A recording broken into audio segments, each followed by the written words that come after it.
I think we've talked about some of the emergent properties of AI. We've talked at some of the boundaries, if you will, of AI. Now I want to talk about the possibilities. Right? Those of us that are in this field, we are used to thinking about worst case scenario. That's what makes us very good at what we do. That's what also makes us very depressing at a party, right? But it is important to understand what the limitations are of technology so that we can help that technology succeed and thrive. My next guest is just an absolutely impactful force in this area. He is the founder and president of Udacity. I don't know if anyone here has taken one of the courses or gotten one of the nano degrees from Udacity, but absolutely fantastic resource online.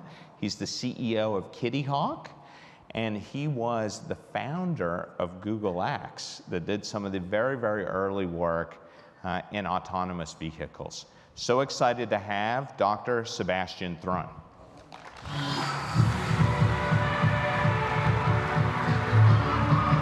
Hey, Sebastian. How are you, man? Have a seat, have a seat. Thank you, thank you. Hey, it's my twin. It's my twin. Oh, okay. Good to have you. Thanks for coming. I want to say this. Thank you for the work you're doing, and thanks everyone in the audience for the work you're doing. It's so incredibly important. I could not do my work without you. Thank you, Sebastian, around for this audience. And speaking about great work, what you guys have done at Udacity, I think, is fantastic. I mean, it really is opening up educational possibilities for people in ways that at least I haven't seen before. And in fact, RSA Conference was so thrilled by the work that you're doing. I am happy to announce that we are donating $50,000 in scholarships for your new cybersecurity nano degree that you're just launching. No, we've been so blessed. Udacity's mission is to double the world's GDP through making education available everywhere. Most of our students don't pay a dime. We are very big in the Middle East, where we try to teach young Arab people how to code. We are in China, India, Brazil, many other places. And we've been fortunate to team with top-notch companies like Google and Facebook and pretty much everybody in the tech space to build these curricula. At this point, actually, if anyone in the audience wants to be a part-time instructor and teach millions of people and take your DNA into the world, send an email to thrun@udacity.com. And we also look for partner companies. Are you recruiting? We are, yes. Here at DMN? Okay. I just want to be clear. It's fine. It's an amazing experience to go over any airport in the world and people recognize you. All right. Well, thanks. Yeah, I encourage everybody to check that out. And Sebastian, you have had a pretty incredible career. It's like taking a normal, amazing career and then running like a compression algorithm over it, and that's your career. Don't believe what the media says. Okay, well, I read on Wikipedia. PR. I read on Wikipedia, yeah, so I know it's true. It. But honestly, if you did some of the very, very early work in autonomous vehicles, AI that powers those vehicles, you're continuing to kind of push the ball ahead in this space. But I'd say the thing that I love about what you've done is you have such an inherent optimism about the future of AI. Because a lot of these discussions that I get into with my fellow security professionals when we're talking about AI, it's like, I'll tell you a dramatic reenactment. It goes AI, Skynet. And then that's the end of the conversation. I mean, that's a summary, but that's, it's like, concerned I'm glad about your it. Conversations are short. They're short. Well, I'm just, just for the interest of time of this session, I just really tried to distill it. But tell me, how do you think that the widespread use of AI will change society? So I'm incredibly excited. And to express my excitement, I want to take you on a mental journey. Something like, 300 years ago, roughly when the the steam engine was invented. Back in the day, your equivalent self would have worked in the field as a farmer, in all likelihood. And your definition of who you are was tied to your physical strength and agility. But we never built an automated farmer.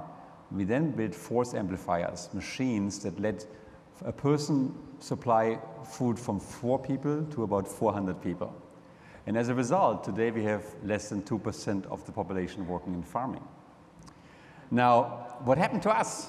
Most of us moved into offices and do the stupid, mind-numbing work over and over and over again. Okay, so truck driver is obviously one, which I've worked on at Google. Or taxi driver is the same task day in, day out. But even highly paid jobs, like medical doctors and lawyers, end up doing the same stuff over and over and over again. We had a study recently at Stanford where we looked into skin cancer, trained deep learning to detect skin cancer based on about 129,000 images. We were able to be on par or better than the best dermatologists in this country. And those guys were paid, these guys and girls were paid $450,000 on average a year. So I find it degrading for humanity that we have data entry clerks, accountants, lawyers that do document discovery or contract drafting. These are great things the first time we do it, but don't spend your entire life doing it. That's why I'm optimistic. I think we now have AI that can look over the shoulder of anybody who does work and pick up the patterns and then take over more and more of this work, so it frees us up to do much cooler things. Now let me just take a step back and unpack what you just said, because you listed a lot of professions in there, right? Anybody here a lawyer? That will admit it in an open group. No, okay, no, we like Doctor? lawyers. Some of my best friends know people that are lawyers. You're safe, don't worry. You're special. But you know, I mean, but you went through a whole bunch of professions. Some of those professions considered incredibly highly skilled. Like you're talking about a dermatologist, somebody that spent probably a good chunk of their life in school. And I know you're optimistic on AI, but what it would maybe feel like to me if I was one of those people is like, geez, I'm going to get replaced by AI. And I've actually had this thought myself, to be kind of completely honest. So if that's your concern, be a farmer. Okay, go to Africa, where 75% of the working population is still in farming today. Spend a week there, and then realize when we all farmed, we didn't invent much stuff. Like we had no running water 300 years ago. We didn't have water toilets 300 years ago. So everything was stinky, right? We had no electricity. We had no penicillin.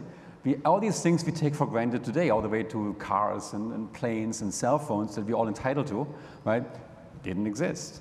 And why does it exist today? Because when the first machines were invented, they made us into superhumans. All of a sudden, I could plow 10 times as many fields, 100 times as many fields. And then all of a sudden, I could run across or swim across the Atlantic in like 10 hours. And then I all of a sudden could talk to a person in Australia with my regular voice, total superhuman. So I think the big thing now is the brain prosthesis that takes our brain, outsources it, and helps us getting rid of all the work we don't want to do.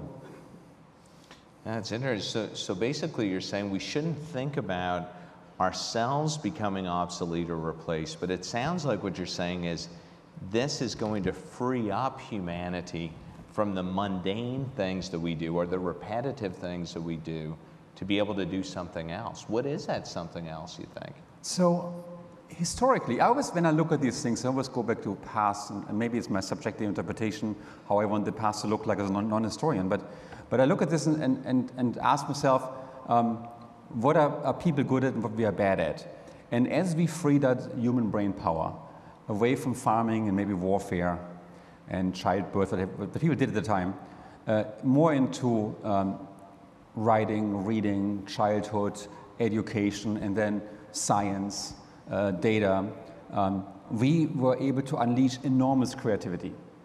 We were able to invent like amazing stuff. And I believe that every human being is creative.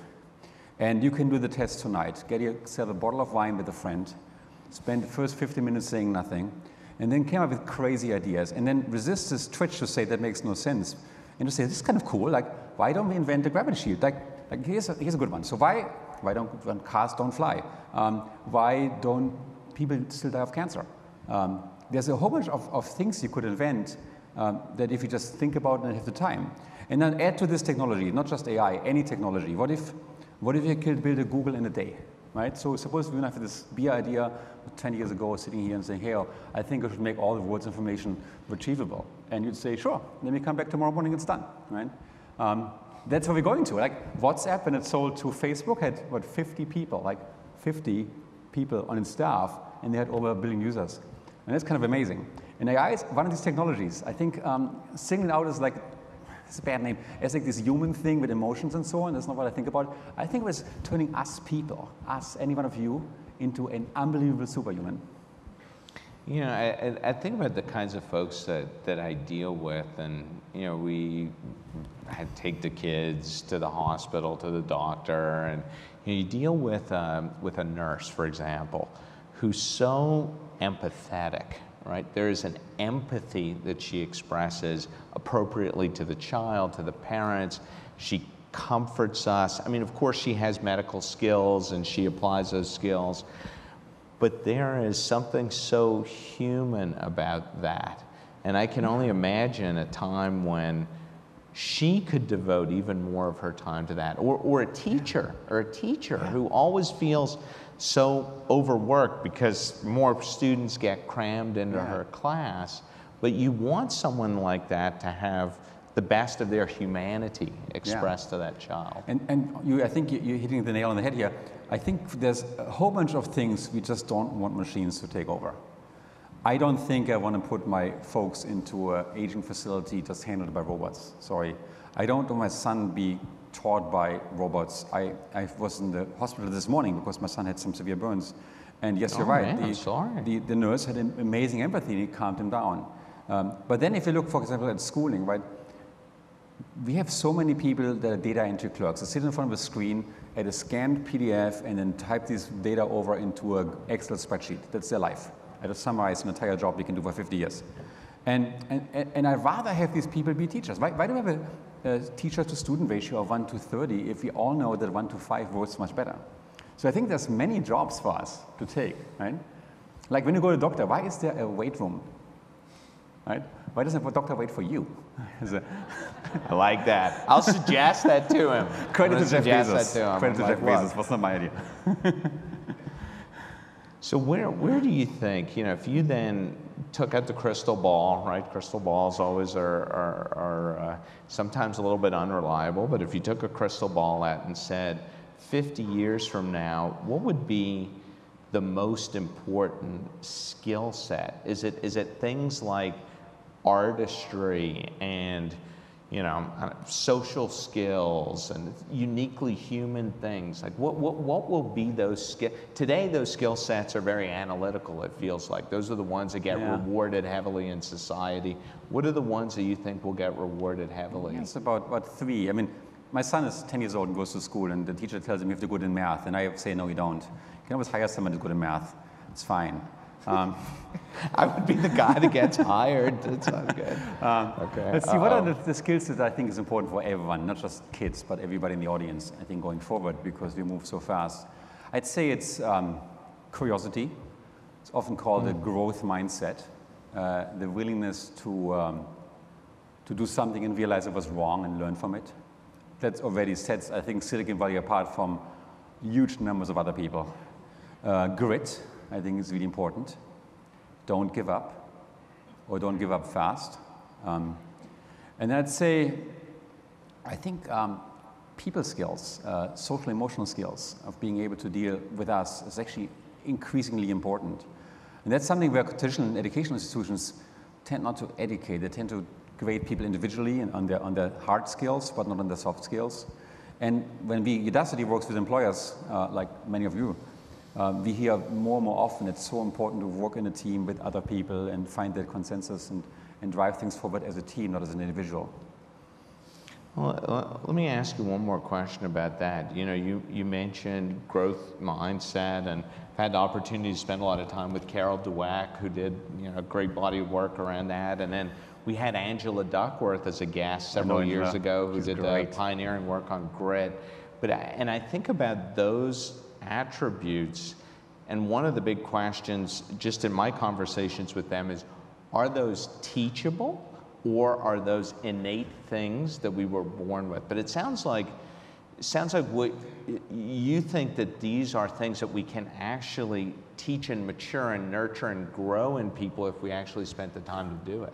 Yeah, I mean, this is a bit above my pay grade. I'm not a learning psychologist, but I would hope that everything is teachable and learnable. And I would hope every one of us has aspects of it and moments where we are really good at it, and then moments where we completely fail. I always tell my friends when we ask, like, what is special about Silicon Valley? And I mean, you're all part of it, right? And I tell my friends in Germany, I tell people we are both incredibly arrogant and incredibly humble. I think when I say I want to double the world's GDP with my little startup company, that's a bit arrogant, right? And I actually believe it. I believe education is the one thing that always doubled the world's GDP historically. Maybe not just me, maybe some other companies as well. But then at the same time, I can't move in and say I have all the solutions, right? And I have met a lot of entrepreneurs who believe they have all the solutions. Some of them are incredibly smart and they have all the solutions, but more likely than not, one of them is wrong or two. And if you don't recognize what's wrong, they're going to get stuck. And I've seen a lot of companies get stuck because the leadership wasn't willing to admit that they might have gotten something wrong and didn't do the pivot at the right time. That's something I think that's being, the DNA, it's not if it's taught here or it's in the air, maybe it's the water in San Francisco with all the medication, but somehow all of us seem to have that. And I love this so much about Silicon Valley. I love this, and I love being here and loving working with companies here, as we do a lot with Udacity, to bestow that kind of thinking on the entire world. I just recently received an email from a person in Saudi Arabia who's taking Udacity classes, and all of a sudden was a lady was able to get a job as a software engineer remotely for a company in Australia. And just think that we can take us and duplicate us and taking what we have learned here and what's special about this place and bring it to everybody in the world so everybody can just be like us is incredibly powerful to me. Well, Sebastian, thank you so much for your voice, the work that you've done. And thank you for inviting me. What comes next. Thanks. Thanks. Take care.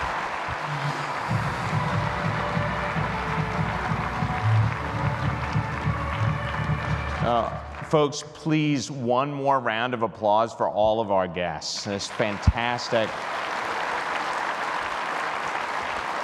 Brilliant people that are working on something I think so important for all of us. I just wanted to take a couple of minutes here at the end and first just say thank you. RSA Conference for me is always a time of reflection and a time to recharge, right? To be even more excited about what we can all do together. And I wanted to thank you for the conversations, for the interaction, just for the energy that you brought to this conference. I think, there's a lot of relationships that get formed here that end up lasting forever. And I really, really appreciate that. On this topic of AI, other topics will come up over time.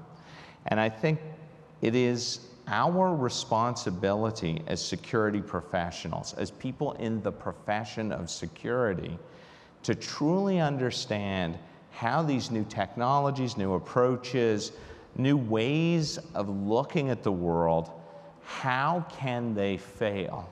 And then we want to be on the preemptive side of that, understand how these things can fail, but be the biggest advocates of driving them forward.